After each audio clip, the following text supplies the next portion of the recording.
Let's continue on now with this revelation of the two witnesses. And you want to know the number one thing you see in these two witnesses? You see the work, the ministry, the death, the resurrection of the Lord himself in these two, as we're going to now see. These two are the coming of Elijah to the Jewish people. They're the work of Christ himself being fulfilled in them, that the Jewish people can see this. Because we saw these two will be prophesying, preaching, teaching in Israel for 3.5 years. The time from the Lord, when the Lord was baptized by John the Baptist, until his death and resurrection was 3.5 years. And they're going to be in Israel for 3.5 years prophesying. And we saw in Revelation 11:7, and when they have finished their testimony, once their testimony's done, once their work's done, once this work of Christ is fulfilled in and through them, as we're going to clearly see, once their testimony's done, the beast that comes up out of the abyss will make war with them and overcome them and kill them. And their bodies will lie in Jerusalem. And we saw in verse 9, and those from the peoples and tongues and tribes and nations will look at their dead bodies for 3.5 days and will not permit their bodies to be laid in a tomb. And we saw also in verse 10, and those who dwell on the earth will rejoice over them and make merry, and they will send gifts to one another. So as we said, the church is getting the wrong interpretation, the wrong teaching, the wrong revelation about the end times. Because this is what's going on. Those on the broad road to destruction, they tell you the tribulation is 7 years of God pouring out his wrath upon mankind. But we saw in Revelation chapter 7, beginning in verse 9, that there are these people in Revelation 7:9. And after these things I looked, and behold, a great multitude, which no one could count, from every nation and all tribes and peoples and tongues, standing before the throne. And later that one of those 24 elders says to John, and one of the elders answered, saying to me, these who are clothed in white robes, who are they? This number that nobody can number.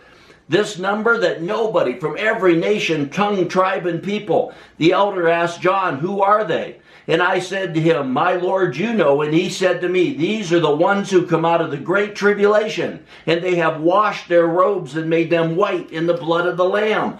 Those that are teaching you and telling you that no Christians can be in the tribulation or go into the tribulation, they're blind, they're misled, they're misleading you. Because it says right here in Revelation chapter 7, beginning in verse 9, that from every nation, tongue, tribe, and people, there's a number of Christians in the tribulation that no one can number. It's too many to number, John said.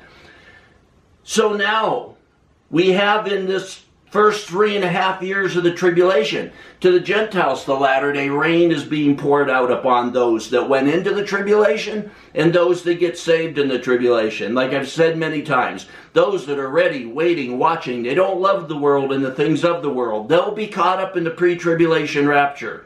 But those, Laodicea, that love the world, they're walking in the flesh. They'll go into the tribulation, but they'll have the latter-day rain poured out upon them as they get prepared for the marriage supper of the Lamb. And these two witnesses will be prophesying, teaching in Israel. They'll have the latter-day rain poured up on them. And this is the work of the life and the ministry of Christ that is in them. So all around the earth, when these two are killed, people are making merry. They're sending gifts. They're rejoicing all around the world, it says. Those on the broad road to destruction try to tell you that it's 7 years of God pouring out his wrath upon mankind. You have at least, they say, 21, 30, some say more, cosmic, weird, catastrophic disasters being poured out upon the earth. But look what it says there. Those around the earth, around the whole earth, and those who dwell on the earth will rejoice and make merry, and they will send gifts to one another. That's what's going on right at the middle of the tribulation, at the death of these two witnesses. So let's go on now. Revelation 11:11. The two witnesses have been killed. Their bodies have been lying in the streets of Jerusalem for 3.5 days. And the world is rejoicing over this. And verse 11. And after the 3.5 days, the breath of life from God came into them, and they stood on their feet. See, this is like the work of Christ. They've been ministering in Israel, in Jerusalem, for 3.5 years. They've been slain. Their bodies, they've been dead for 3.5 days. All this is a type of the death, resurrection, life, ministry of Christ. And now, after 3.5 days, the breath of life from God came into them, just like Christ himself. He was in the grave for 3 days plus, and then he was resurrected. The breath of life, he rose again from the dead. And the same thing is happening with them. And after 3.5 days, the breath of life from God came into them, and they stood on their feet. And they stood on their feet, and great fear fell upon those who were beholding them. Or most translations say, and great fear fell upon them who saw them. It means who literally saw them. That word saw or beholding there, it means the ones that were visiting there. They were looking at them. They were staring at them. They were attending there. They were inspecting them. They were literally looking at them. So the people in Israel will see the breath of life come back up into them. And they'll see them stand on their feet. And great fear fell upon them who saw them and saw them rise back up again. So this great fear, and they saw it.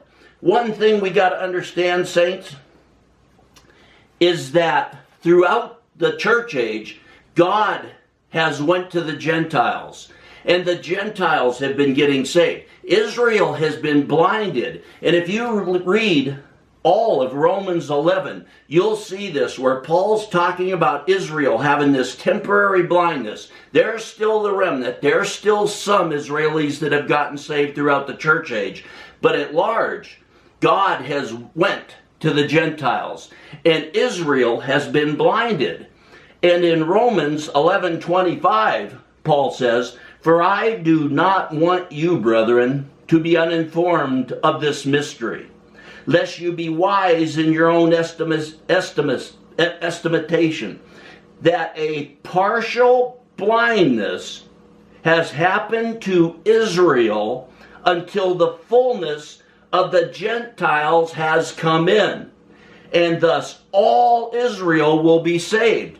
What Paul's saying here, I don't want you, brethren, to be uninformed of this mystery, that a partial blindness, some Israelis have been saved throughout the 2,000 years of the church age, but most of them as a nation, as a people, that a partial blindness, and if you read Romans 11, the whole chapter, you see that God has brought this upon them, and that partial blindness has happened to them until the fullness of the Gentiles has come in, and thus all Israel will be saved.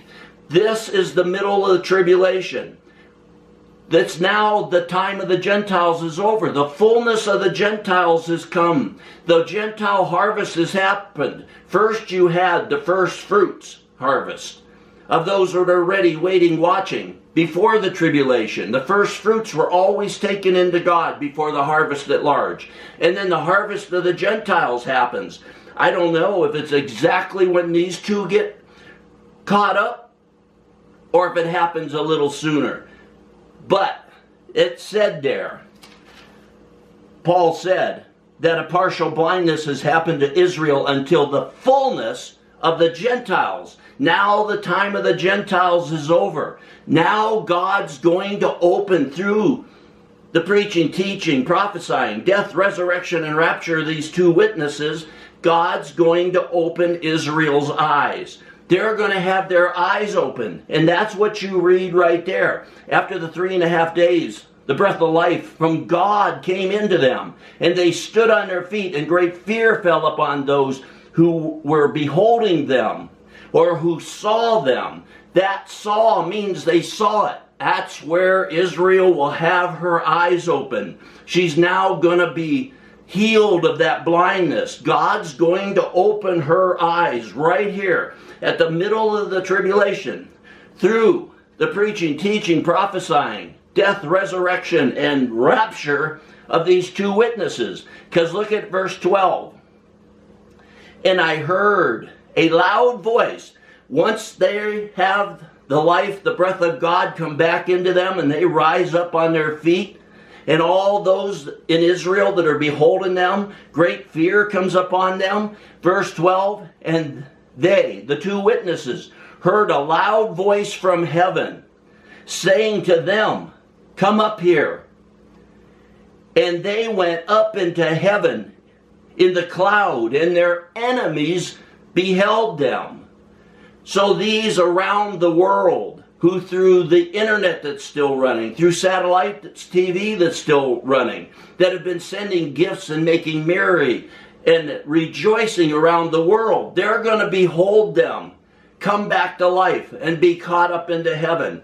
So many Christians want to tell me, oh, there's no mid-tribulation rapture. There's only ever one rapture. Enoch walked with God, and then he was not. God took him. He was raptured. Elijah was raptured. Paul was caught up into heaven. John, during this, was caught up into heaven. The Lord ascended into heaven. The two witnesses are going to be raptured right here. Don't be silly and send me emails and say there's no mid-tribulation rapture. Right here is at least the two witnesses. And all those Christians from Revelation chapter 7, that number that no one could number, where did they go? Because they're not mentioned again after this. They have to have been raptured at the middle of the tribulation. And as we're going to see, now Israel has that blindness healed. Right there from verse 11. And great fear fell upon those who saw them rise up from the dead. Their eyes are going to be opened. They're going to see. And they're going to turn to Christ. Turn to Yeshua the Messiah. And we see in verse 12 there, and they heard a loud voice from heaven saying to them, come up here. These two are now raptured. Look at the work, the fullness of Christ in these two. They're prophesying, they're teaching in Israel for 3.5 years like the Lord did after his baptism with John the Baptist.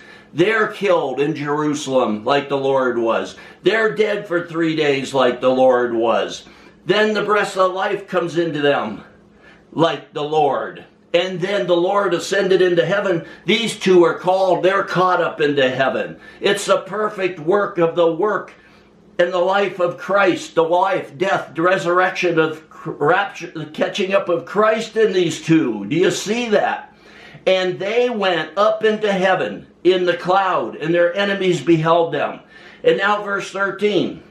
And in that hour there was a great earthquake, and 1/10 of the city fell. So there's, after these two are caught up, there's this great earthquake in Jerusalem, and 1/10 of the city of Jerusalem will fall, and 7,000 people were killed. Now 7's the number of fulfillment, completion.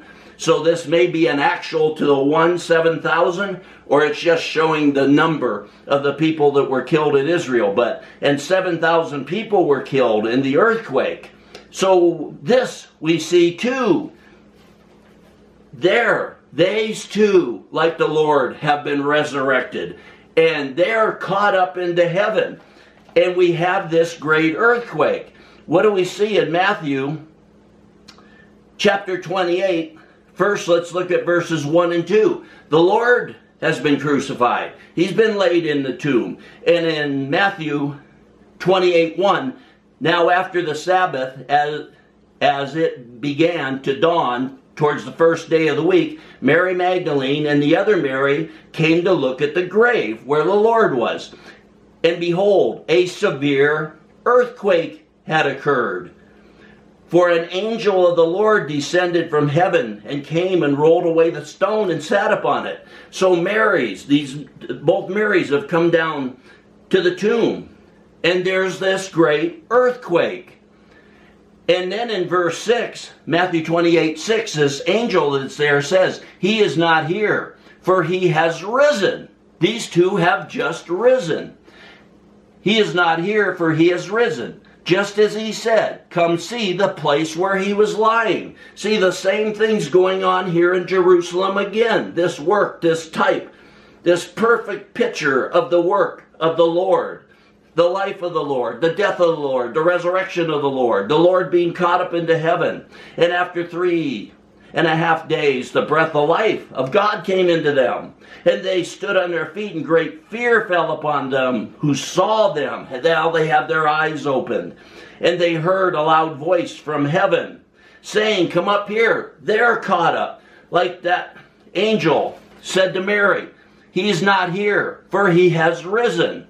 And they heard a loud voice from heaven saying to them, come up here. And they went up into heaven in the cloud, and their enemies beheld them. And in that hour there was a great earthquake. We just read that in Matthew 28, verse 2. And behold, a severe earthquake had occurred, and 7,000 people were killed in the earthquake. And now look at here.